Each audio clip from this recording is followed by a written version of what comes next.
因為佢之前本身即係總之而家想轉佢翻去印尼，即係我哋 terminate 咗佢啦，佢翻去印尼再另外一個家庭請翻佢，咁可以點做咧？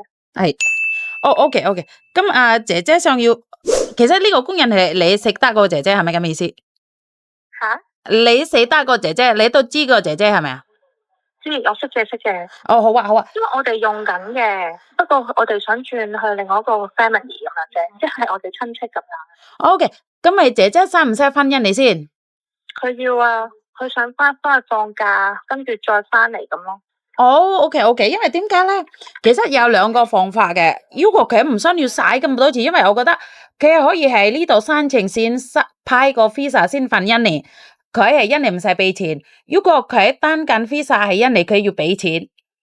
係啊。喺香港，我如果出面嚟，佢唔係要即刻翻去印尼嘅咩？唔係，如果你個親戚可以寫封信俾入境處，其實佢哋冇佢做嘢冇咩問題。因為雙方面咁樣，我唔要佢，佢其實好好咁樣，佢都 recommend 俾新雇主，佢可以喺香港等 visa， 批完 visa 跟住先翻印尼，咁樣先佢唔使嘥錢。如果唔係咧，佢要嘥好多錢嘅。佢係俾佢要點樣啊？佢俾印尼個學校 PT 啊？係啊，一定要經 PT 再翻嚟嘅。係啊，如果佢經你請㗎，唔可以，如果佢翻印尼彈 visa，但係如果佢喺香港彈 visa，派咗 visa 先翻印尼，佢都乜都唔使俾錢喺印尼。係啊，所以點解我要問下呢個好清楚咧？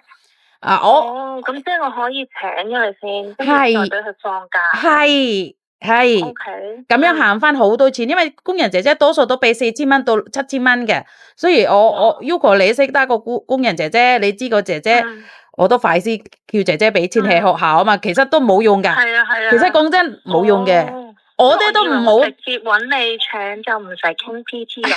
係啦，當呢個姐姐喺香港揾工放假，雖然學校嗰啲唔好得講，因為呢個姐姐喺香港等 visa。咁但係佢轉咗嗰邊，可以即刻就俾佢放假都可以噶。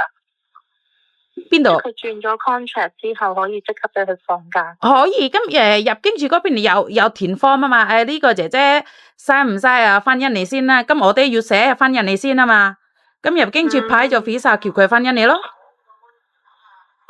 批咗先。但如果平時咁樣係咪得？如果批個 visa 大概要幾耐啊？如果就咁香港。OK，咁要問下姐姐幾時出咗雇主屋企？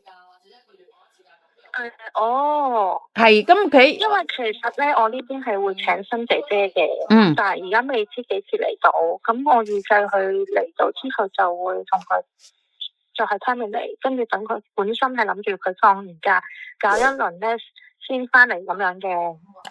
其實咧係咁噶，個姐姐幾時？出過之前個僱主大概係咁樣講啦，簡單啲講，你而家簽個姐姐，其實姐姐係10月22號出個僱主屋企，10月22號出個僱主屋企，咁你簽佢啦，申請啦係入境處印尼領事館入境處，大概係11月可能。咁佢可以住喺邊啊？即係都係住翻我度或者新屋企嗰邊啊？定係會要點樣？其實等緊嘅時候，其實都可以係嚟屋企先咯，因為佢都未派過 visa 啊嘛，咁等個派 visa 先佢翻印尼啊嘛。係啊，攤牌先佢翻印尼啊嘛。係啊，咁樣好好多，佢好好多。